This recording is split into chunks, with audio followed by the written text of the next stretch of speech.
भावपूर्ण श्रद्धांजली.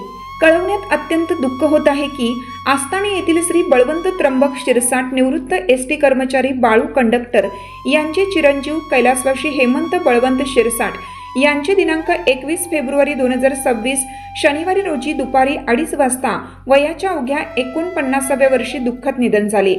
कैलासवासी हेमंत शिरसाट हे शांत, मनमिळावू व कुटुंब वत्सल स्वभावाचे होते. समाजात त्यांनी जपलेले प्रेम, आपुलकी आणि माणुसकी हीच त्यांची खरी ओळख होती. त्यांच्या अकाली जाण्याने शिरसाट परिवारावर तसेच आस्तानी गावावर दुःखाचा डोंगर कोसळला आहे. त्यांच्या स्मृती सर्वांच्या हृदयात सदैव जिवंत राहतील. त्यांचा पचकीय विधी दिनांक 25 फेब्रुवारी 2026 रोजी आस्तानी येथे राहत्या घरी होणार आहे.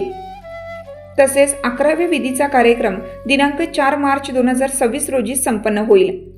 शोकाकुल कुटुंबियांमध्ये श्री बळवंत त्र्यंबक शिरसाट वडील, पंढरीनाथ त्र्यंबक शिरसाट काका, वाल्मिक त्र्यंबक शिरसाट काका, किशोर दिलीप शिरसाट भाऊ, कुमारी मानसी हेमंत शिरसाट मुलगी, कुमारी राधिका हेमंत शिरसाट मुलगी आणि समस्त शिरसाट परिवार सहभागी आहेत.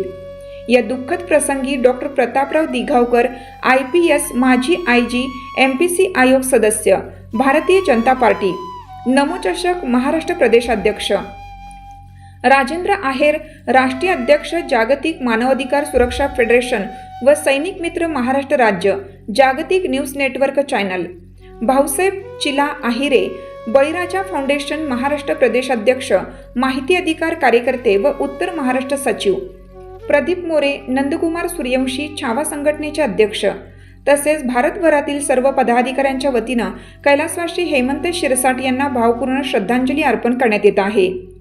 ईश्वरचरणी प्रार्थना की परमेश्वर दिवंगत आत्म्यास चिरशांती देवो आणि शिरसाट परिवारास या दुःखातून सावरण्याची शक्ती, धैर्य आणि मानसिक बळ प्रदान करो. जन्म आणि मृत्यू हे जीवनाचे अटळ सत्य आहे, पण माणसाने आयुष्यात कमवलेली माणुसकी आणि प्रेम हेच त्याचे खरे अमरत्व असते. ओम शांती.